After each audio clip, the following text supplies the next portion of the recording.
दोस्तों, आज की कहानी है सुगलीखोर सासू माँ। चलो दोस्तों, कहानी को शुरू करते हैं।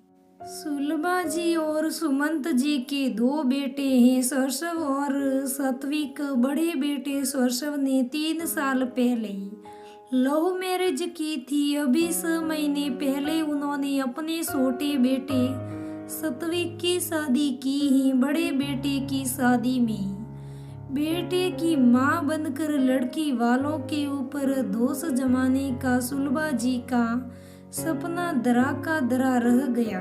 सत्विक मां का लाडला बेटा भाई की शादी में मां के अरमानों को ढहते देख चुका था, सो उसने मां से कह रखा था, मेरी शादी तो तू ही तय करेगी। लड़की खोजने से लेकर निरखने परखने तक की जिम्मेदारी माता पिता पर देकर सत्विक भी निश्चय और इधर माता पिता भी बहुत अच्छा महसूस कर रहे थे। और कौन माँ बाप नहीं चाहते बड़े पूरे अरमानों से अपने बच्चों की शादी करना। लड़की ढूंढो अभियान शुरू जोरों चोरों से हुआ। बेटे ने बस एक ही शर्त रखी थी, दहेज रहित शादी होनी चाहिए, मरता क्या ना करता।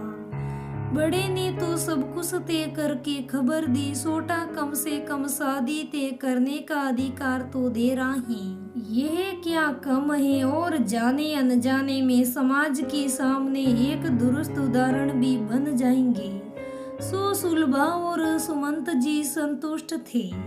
सरसर ने अपने साथ काम करने वाली भावना से शादी की थी, जिसे नौकरी पैसा होने के कारण सुलभा जी काफी तेज समझती थी, और इसी चक्कर में उनके रिश्ते में मिठास से ज्यादा खटास थी। इस बार उन्होंने पहले से सोच रखा था, तेज तरार बहू तो बिल्कुल नहीं चाहिए।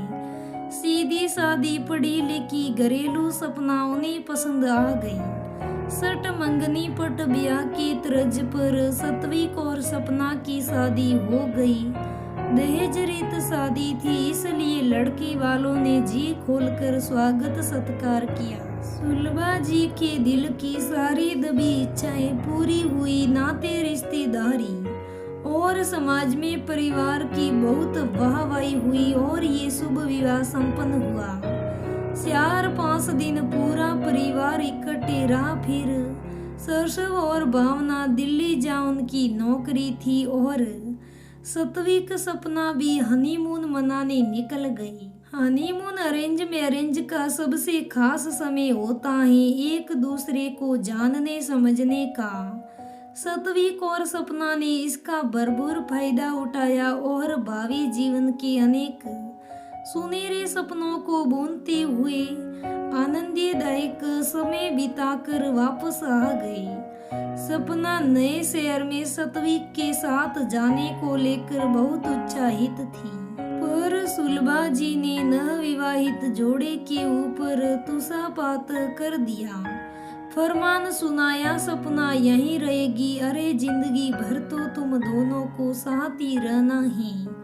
अभी ससुराल में रहो, यहाँ के तौर तरीके से को रिश्तेदारों से मिलो, पहचानो, फिर गृहस्थी में उलझना। सत्विक और सपना ने कनखियों से एक दूसरे को देखा और मम्मी की भावना का सम्मान करते हुए कुछ नहीं कहा। रात में सत्विक ने सपना से कहा, छुट्टियां खत्म हो रही हैं, अब जाना होगा। भैया भाभी तो शादी के बाद साथ साथ ही रह गए थे। खैर छोड़ो, सपना रुआसी हो गई, लेकिन अगले ही पल खुद को मजबूत बनाते हुए बोली, आप टिकट करवाओ, मैं बिल्कुल ठीक हूँ। आखिर मम्मी पापा जी के प्रति हमारी कुछ जिम्मेदारियां हैं कि नहीं, और फिर कुछ ही दिनों की तो बात है। सुमंत जी ने इस पत्नी को कुछ कहने की हिम्मत नहीं की, क्योंकि इतने सालों में वे पत्नी के रंग रंग से वाकिफ हो चुके थे कि अब श्रीमती बहू सुकुटाना चाहती है और वो इसे लेकर रहेगी। सत्विक अपने काम पर चला गया था। घर में बसे थे सपना और सास ससुर। अदृश्य बहू की तरह सपना घर का सारा काम संभाल रही थी और सुलभा जी के मापदंडों पर खरा उतरने की कोशिश करती। सुलभा जी अब स्वच्छंद पंछी थी। आए दिन किटी पार्टी अटेंड करती, भजन संध्या में बढ़ चढ़कर हिस्सा लेती। ऐसा लगता मानो सही मायनों में सपना उनकी घर सपनों को साकार करने ही आई है। इस घर में सुलभा जी की मित्र मंडली भी घर आती और सुलभा जी बड़े प्रेम से सबको अपनी बहू से मिलवा कर गर्व का अनुभव करती।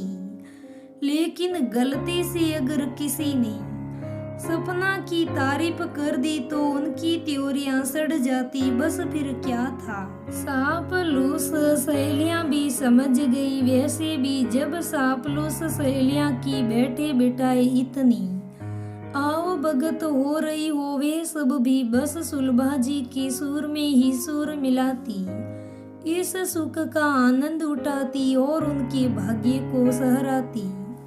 सुमंत जी को सपना के प्रति पत्नी का ऐसा व्यवहार कुछ खास रास नहीं आ रहा था। लेकिन घर में शांति बनी रहे इसलिए कड़ा विरोध नहीं करते। हाँ, समय समय पर बहू की तारीफ जरूर किया करते।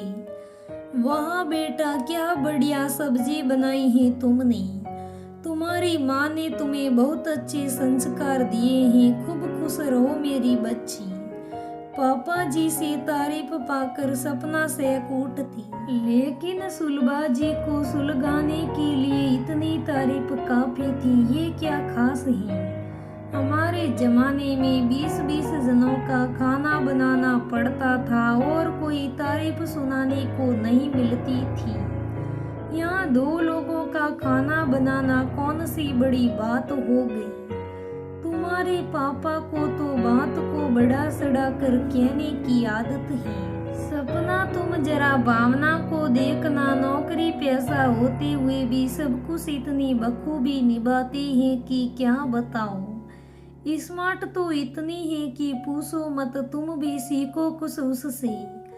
इतना कुछ कहकर सुलभा जी के कलेजे में ठंडक पड़ती। उन्हें हमेशा डर लगा रहता कि बहू सर पर सड़कर ना बैठ जाए तो तारीफ होते दमाड़ से नीचे ढकेल देती। पिछली बार भावना के साथ पहले दिन से ही उन्होंने बहुत नरमी बरती थी और उन्हें लगता था इसी कारण बहू हावी हो गई। 30 पर लव मैरिज वाला सबल पक्ष तो था ही, इसलिए सपना के साथ वो कोई रिस्क नहीं लेना चाहती थी। पहले दिन से ही नकल पूरी कसी हुई थी।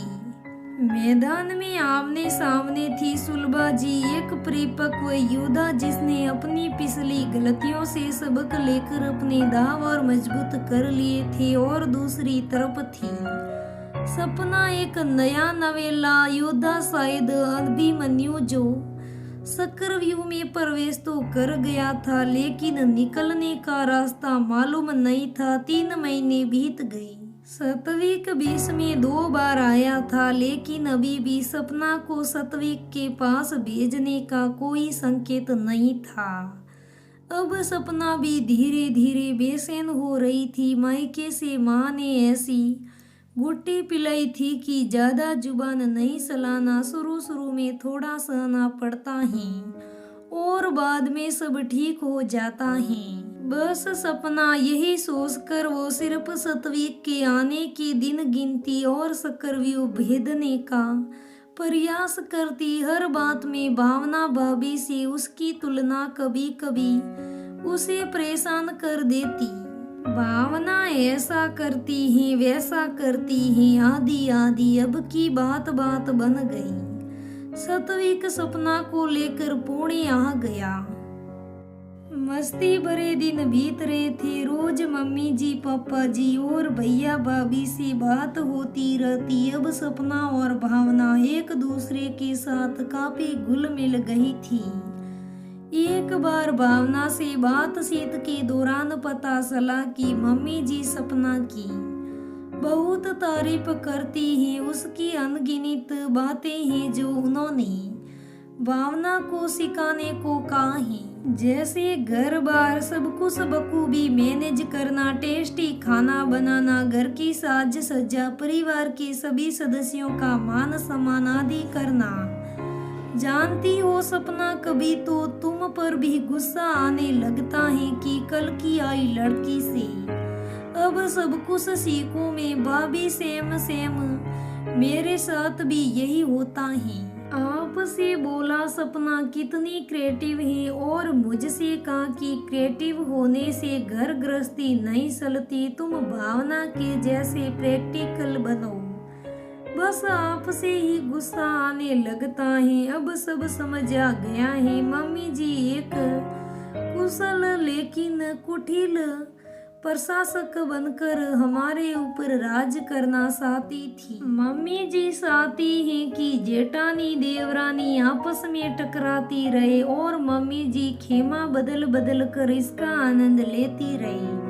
अब तो मम्मी जी की चालाकियां भावना और सपना जान चुकी है, तो देखना आने वाले दिनों में ऊँट किस करवट बैठता है। और दोस्तों, इस कहानी के माध्यम से मैंने सिर्फ और सिर्फ एक ही बात रखने का प्रयत्न किया है कि आपसी रिश्तों में प्यार और समृद्ध होना चाहिए। फूट डालो और राज्य करो की नीति पर चलकर आज तक किसी का भला नहीं हुआ है। एक दूसरे के साथ परस्पर पर प्रेम और सम्मान का भाव हो, तभी एक आदर्श परिवार बन सकता है। रिश्तों का ये मारफूला हर रिश्ते के लिए फायदेमंद होता है, और सास बहू के संबंध में तो और ज्यादा ही। सभी भावी सास अथवा भावी बहुओं से यही निवेदन है कि एक नए रिश्ते की शुरुआत कटुता या बदले की भावना से ना करे, एक दूसरे को समझे और समझ दे। दोस्तों, कहानी कैसी लगी मुझे कमेंट करके जरूर बताना। अगर कहानी अच्छी लगे तो लाइक करना, शेयर करना, मेरे चैनल को सब्सक्राइब करना। धन्यवाद दोस्तों, फिर मिल